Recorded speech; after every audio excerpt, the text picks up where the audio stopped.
नमस्कार, आप देख रहे हैं एपीएन सुपरफास्ट। मैं हूं आपके साथ हिमांशु दीक्षित और आइए अब चलते हैं सुपरफास्ट न्यूज की ओर। समाजवादी पार्टी में सियासी ड्रामे पर जल्द ही पर्दा गिर सकता है। सूत्रों के मुताबिक अंदरूनी कलह खत्म करने पर सहमति बन गई है। आज सुबह शिवपाल यादव ने मुख्यमंत्री अखिलेश यादव से उनके घर पर मुलाकात की है और अखिलेश से मुलाकात के बाद शिवपाल यादव मुलायम से मिलने गए हैं। आज ही मुलायम सिंह यादव ने अपनी कोर टीम की बैठक बुलाई है और इस बैठक में वो आगे की रणनीति पर चर्चा करेंगे। इससे पहले कल देर रात तक मुलायम के घर पर पूरे सैफई परिवार की बैठक हुई थी, जिसमें अखिलेश समेत परिवार के तमाम लोग शामिल हुए थे और बताया जा रहा है कि इस बैठक में कलह खत्म करने पर सहमति बन गई है।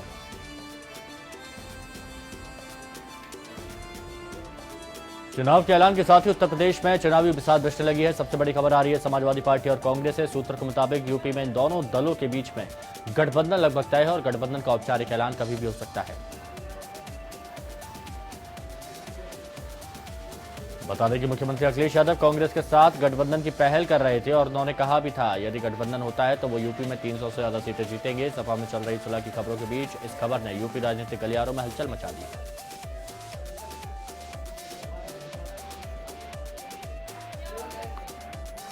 चुनावी बिगुल बच चुका है। ऐसे में बीएसपी जीत का डंका बजाने के लिए अपनी कमर कस ली है। बीएसपी ने अपने उम्मीदवारों की दूसरी सूची जारी कर दी है। बीएसपी ने इससे पहले कल अपनी पहली सूची उम्मीदवारों की जारी की थी, जिसमें 100 उम्मीदवारों के नाम शामिल थे।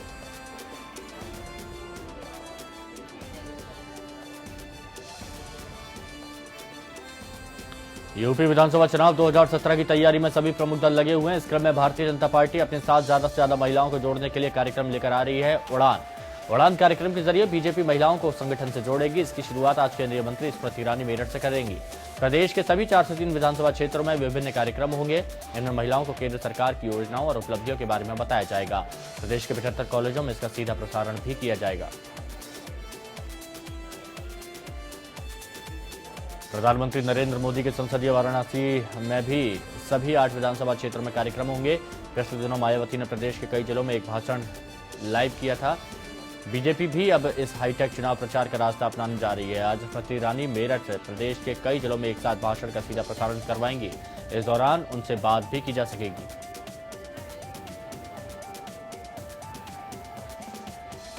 आचार संहिता लागू होते ही 24 घंटे में उत्तर प्रदेश की राजधानी लखनऊ में प्रचार प्रसार से संबंधित सभी बैनर पोस्टर्स हटाए जा रहे हैं। इसके साथ ही बैनर पोस्टर्स हटवाने के लिए एमसीसी वार्ड, नगर निगम और पुलिस के साथ मिलकर अभियान चलाया जा रहा है। लखनऊ के डीएम सत्येंद्र सिंह ने बताया कि चुनाव को देखते हुए मतदाता सूची तैयार की गई है, जो पारदर्शी है। इसके साथ ही जेंट्स और लेडीज नेत्रहीन मतदाताओं के लिए अलग से पोलिंग बूथ की व्यवस्था किए जाने का भी ऐलान किया गया।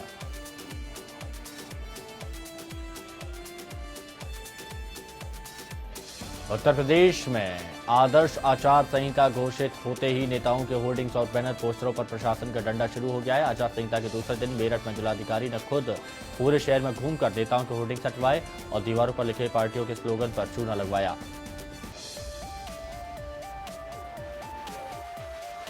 निर्वाचन आयोग द्वारा चुनाव की घोषणा कर दी गई है। इसी क्रम में सभी बैनर्स, पोस्टर्स और वॉल राइटिंग हटाया जा रहा है।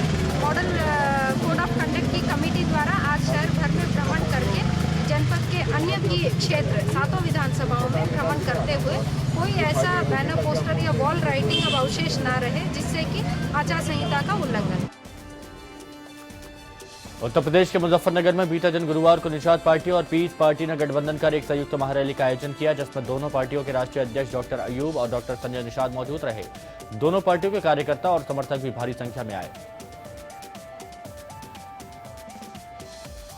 आचार संहिता के बावजूद महारैली के आयोजन पर डॉक्टर संजय निषाद ने कहा कि ये रैली पहले से ही आयोजित थी। दोनों नेताओं के भाषण में धर्म और जाति के नाम पर होने वाली सियासत को लेकर आए फैसले की जमकर अवहेलना हुई। दोनों दलों के राष्ट्रीय अध्यक्षों का भाषण धर्म और जात बिरादरी पर ही घूमता रहा।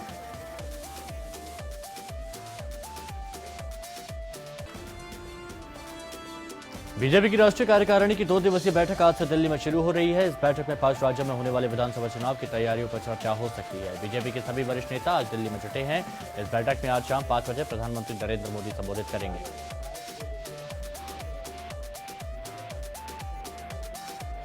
गौरतलब है कि बुधवार को ही चुनाव आयोग ने 5 राज्यों में होने वाले चुनावों की तारीखों का ऐलान किया है, जिसके बाद से पार्टी के नेता और अधिक प्रभावी रूप से चुनाव की तैयारियों में लग गए हैं। उत्तर प्रदेश, गोवा, पंजाब, उत्तराखंड और मणिपुर में अगले 2 महीनों में विधानसभा चुनाव संपन्न होने हैं, जिसके नतीजे देश की राजनीति और बीजेपी पर खासा असर डाल सकते हैं।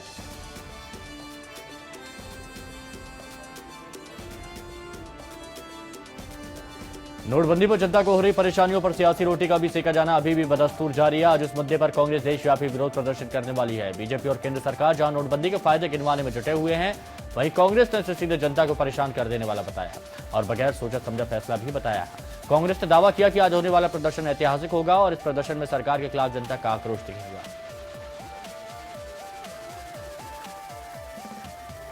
आज कांग्रेस के विरोध प्रदर्शन में कांग्रेस के तमाम दिग्गजों की सड़क पर उतरने की उम्मीद है। आने वाले वक्त में 5 राज्यों में चुनाव है, लिहाजा कांग्रेस इस विरोध प्रदर्शन के जरिए नोटबंदी के मामले पर बीजेपी को घेरने और जनता के बीच अपना नंबर बढ़ाने की पूरी कोशिश करेगी।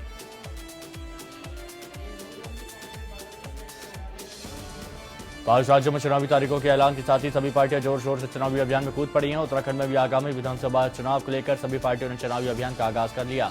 पार्टी अपने अपने नेताओं को अपने क्षेत्रों में भेज रही है, जहां वो अपने पक्ष में वोट देने के लिए वोटरों को लुभा सकें।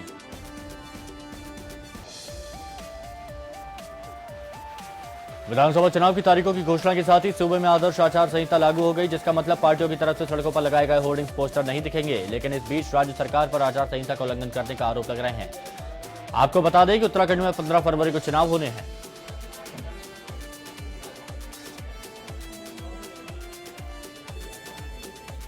मैनपुरी में एक क्रिकेट खिलाड़ी का छक्का लगाना उसके लिए मौत का छक्का साबित हुआ। छक्का लगाने के बाद खिलाड़ी की मौत हो गई। छक्का लगाते ही खिलाड़ी के सीने में तेज दर्द उठा और उसकी हालत बिगड़ गई। उसे जिला अस्पताल में लाया गया, जहां डॉक्टरों ने उसे मृत घोषित कर दिया। दरअसल दन्नाहार इलाके में रठेरा गांव में स्वर्गवासी बादशाह सिंह स्मृति क्रिकेट टूर्नामेंट का आयोजन किया जा रहा था। इस टूर्नामेंट में खिलाड़ी दीपू यादव की टीम ने भी भाग लिया था। दीपू काफी अच्छा क्रिकेट खेलता था, जिसकी वजह से मैच के दौरान दर्शक चिल्ला कर दीपू से छक्का लगाने को कह रहे थे। मैच में 2 छक्के दीपू लगा चुका था। जैसे ही उसने तीसरा छक्का मारा तो उसे सीने में दर्द होने लगा। रेलवे लाइन के किनारे ये मैच चल रहा था। इसी बीच ट्रेन भी वहां से गुजरी तो थोड़ी देर के लिए मैच बंद भी रहा, लेकिन दीपू को दर्द कम होने की बजाय और ज्यादा बढ़ गया। आनंद फानंद में उसे अस्पताल में भर्ती कराया गया, जहां डॉक्टरों ने उसे मृत घोषित कर दिया। इसके पिता को भी बहुत शौक था, बचपन से ही। इसके पिता की बीच में मौत हो गई थी, इसकी माँ की भी डेथ हो गई थी। मैंने 2 साल का था ये, मैंने और मेरी वाइफ ने ही पाला इसको, बड़ा शौक कराया इसको। मैंने कभी कष्ट नहीं दिया, इसने कभी महसूस नहीं किया हमारे माता पिता ने। कन्नौज में किशोरी के साथ दुष्कर्म के बाद हत्या का मामला सामने आया। किशोरी का शव उसके घर के फांसी से लटका मिला। परिजनों का कहना है कि पड़ोस के ही 4 लोगों ने घर में घुसकर घटना को अंजाम दिया है। सभी आरोपी युवक गांव छोड़कर फरार हो गए हैं। पुलिस आरोपियों की तलाश में जुटी है। कन्नौज की ठटिया थाना क्षेत्र के सिरसई बहड़ा गांव की रहने वाली नाबालिग कंचन देवी अपने घर में अकेली थी। तभी किशोरी के परिजनों ने खेत में पानी लगाने के लिए गए थे। परिजनों का आरोप है कि सभी लोग घर में घुस आए, जिन्होंने महिला के साथ दुष्कर्म किया और उसके बाद हत्या कर दी। इसके बाद में उन्होंने उसको फांदे पर लटका और बाहर से कुंडी लगा के चले गए।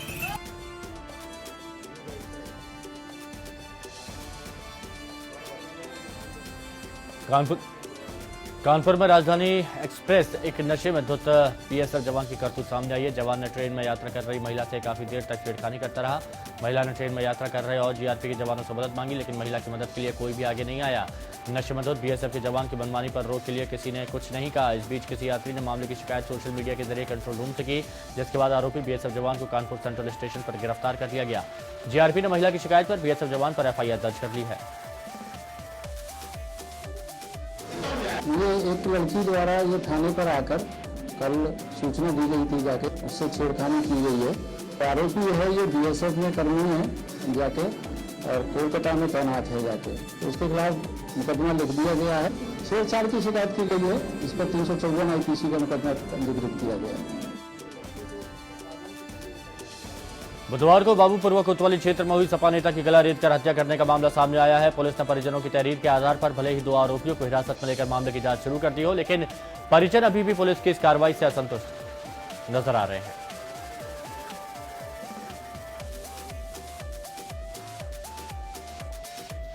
परिजनों ने पुलिस पर आरोपियों के साथ साठगांठ और कार्रवाई न करने का आरोप लगाया। फिलहाल पुलिस ने 2 आरोपियों को हिरासत में ले लिया है, जबकि एक आरोपी अभी भी फरार है।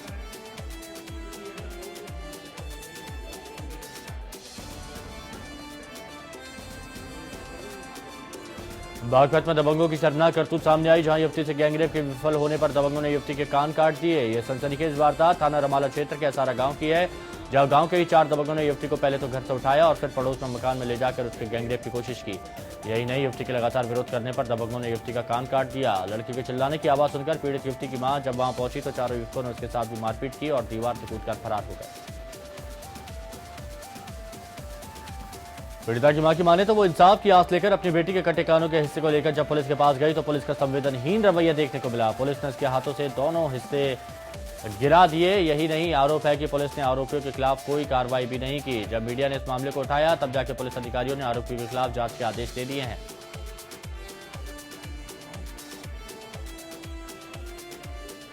बीएमसी चुनाव नजदीक हैं और अभी तक पार्टियों को किस पार्टी के साथ जाना है या अकेला लड़ना है, इस पर कोई निर्णय नहीं लिया गया है। शिवसेना बीजेपी जो पिछले कई सालों से बीएमसी में एक साथ सत्ता में है, वो इस बार भी एक साथ चुनाव लड़ती हैं या अकेले, इस पर अभी तक चुप्पी दिख रही है। सीटों के बंटवारे को लेकर दोनों ही पार्टियों में संतुष्टि नहीं है और शायद बीजेपी इस बार 227 सीटों पर अकेले ही उम्मीदवार खड़े करेगी। लेकिन बहरहाल मुंबई में चुनावी दंगल शुरू हो चुका है।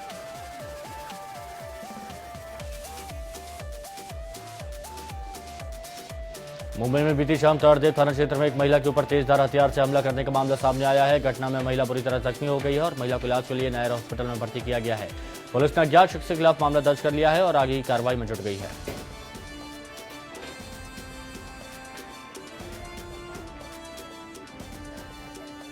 हरियाणा के रोहतक में हॉरर किलिंग का मामला सामने आया है। रोहतक में एक युवती के परिजन वालों ने प्रेम विवाह करने पर उसकी हत्या कर दी, जिसके बाद परिजनों ने गुपचुप तरीके से शव का अंतिम संस्कार करने का प्रयास किया। इसी दौरान युवती का पति पुलिस के साथ शमशान घाट पहुंच गया और पुलिस ने चिता पर पानी डालकर युवती के शव को बाहर निकाला। एफएसएल की विशेष टीम और डीएसपी ने भी शमशान घाट जाकर इस बारे में जांच पड़ताल की। पुलिस ने युवक का बयान दर्ज कर युवती के परिजनों को हिरासत में ले लिया। पुलिस ने युवती के शव को पोस्टमार्टम के लिए पीजीआई भेज दिया है और मामले की छानबीन में पुलिस जुट गई है।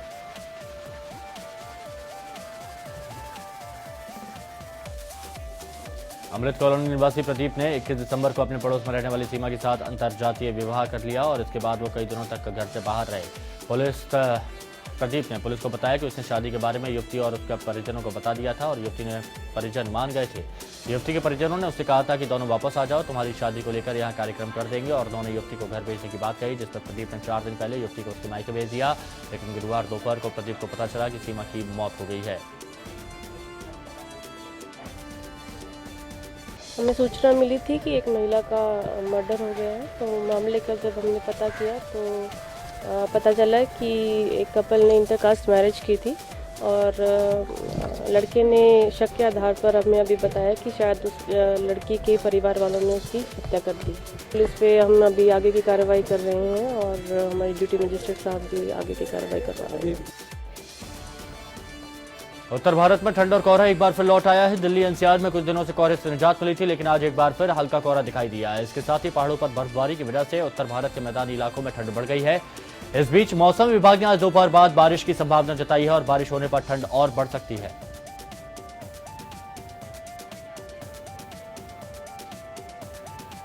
कोहरे का सबसे ज्यादा असर ट्रेनों और उड़ानों पर देखने को मिल रहा है। दिल्ली से चलने वाली राजधानी और शताब्दी जैसी वीआईपी ट्रेनें घंटों देरी से रवाना हो रही हैं या फिर रद्द कर दी जा रही हैं। दिल्ली जाने वाली ट्रेन दर्जनों ट्रेनें देरी से चल रही हैं, वहीं फ्लाइटों पर भी इसका असर पड़ रहा है। दिल्ली से उड़ने वाली 4 अंतर्राष्ट्रीय और 8 घरेलू उड़ानें देरी से चल रही हैं।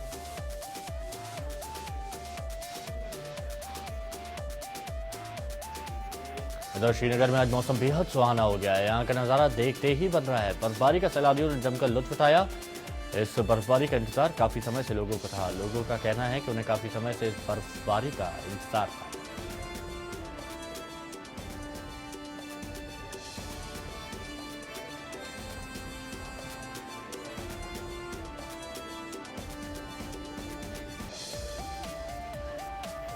बॉलीवुड के जाने माने अभिनेता ओम पुरी का आज सुबह दिल का दौरा पड़ने से निधन हो गया। 300 से ज्यादा फिल्मों में काम कर चुके ओम पुरी अभिनय के हर फन के माहिर अभिनेता थे। उन्होंने हॉलीवुड की फिल्मों में भी काम किया।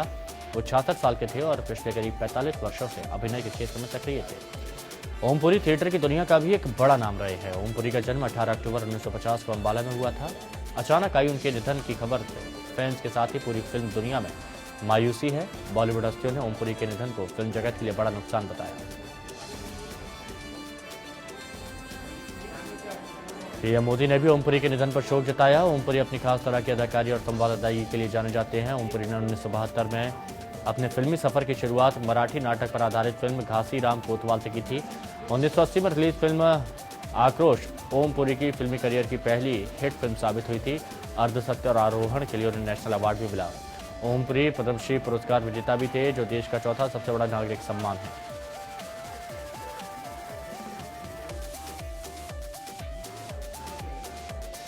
आज सिंगर और डायरेक्टर ए.आर. रहमान का जन्मदिन है। भारतीय संगीत को अंतर्राष्ट्रीय ख्याति दिलाने वाले ए.आर. रहमान का जन्म 6 जनवरी 1967 को हुआ था। रहमान 2009 में अपनी फिल्म स्लम डॉग मिलियनेयर के लिए 2 ऑस्कर जीत चुके हैं।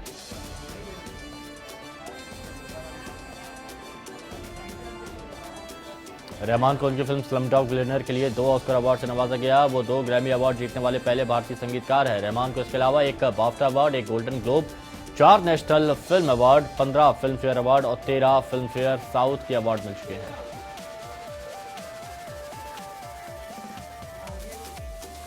मुंबई में हर साल आयोजित होने वाली मुंबई मैराथन की 14वें एडिशन के काउंटडाउन शुरू हो गया है। मुंबई के एक होटल में इस मैराथन के ब्रांड एम्बेसडर जॉन इब्राहिम ने एक कार्यक्रम के जरिए इसकी शुरुआत की। बता दें कि मुंबई में पिछले 13 सालों से इस मैराथन का आयोजन किया जाता है और इसमें बड़ी संख्या में मुंबई और उससे सटे इलाकों के लोग हिस्सा लेते हैं।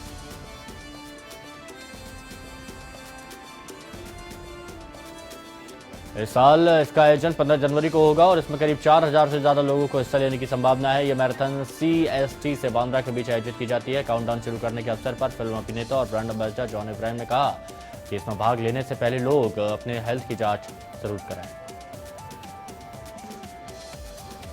Sitting here with all of us on this podium, fantastic partners, fantastic people, everyone on this podium.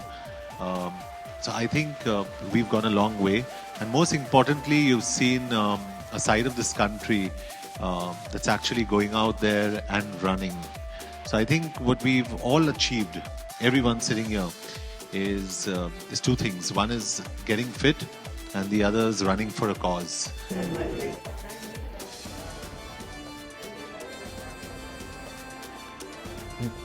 जाने माने म्यूजिक डायरेक्टर राजेश रोशन मुंबई में 28 जनवरी के दिन एक कॉन्सर्ट करने जा रहे हैं जिसका नाम है रोशन से रोशन। रोशन से रोशन कॉन्सर्ट में कई जाने माने सिंगर्स गाना गाने वाले हैं, वो भी लाइव ऑर्केस्ट्रा के साथ। मुंबई में उन्होंने इस बात की जानकारी दी। इसी बीच जब मीडिया ने राजेश रोशन से काबिल और रईस के क्लैश के बारे में पूछा तो ना करते राजेश रोशन ने बड़े ही डिप्लोमेटिक अंदाज में जवाब दिया। यही नहीं, रईस और काबिल दोनों ही फिल्मों में पुराने गाने का रीमेक वर्जन बनाया गया है, जिससे राजेश रोशन समय के साथ चलना कहते हैं।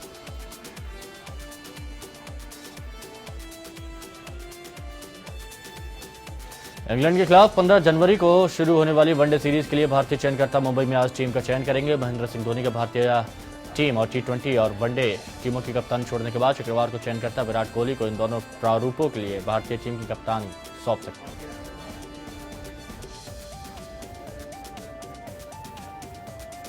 चयनकर्ताओं के लिए सबसे बड़ी मुसीबत टीम चयन की होगी, क्योंकि टीम इंडिया के कई खिलाड़ी चोट से जूझ रहे हैं। रोहित शर्मा और अजिंक्य रहाणे चोट की वजह से चयन के लिए उपलब्ध नहीं है। शिखर धवन को भी अपनी फिटनेस साबित कर दी है और वो खराब फॉर्म से भी जूझ रहे हैं। लोकेश राहुल के दूसरे ओपनिंग बल्लेबाज की भूमिका में होंगे।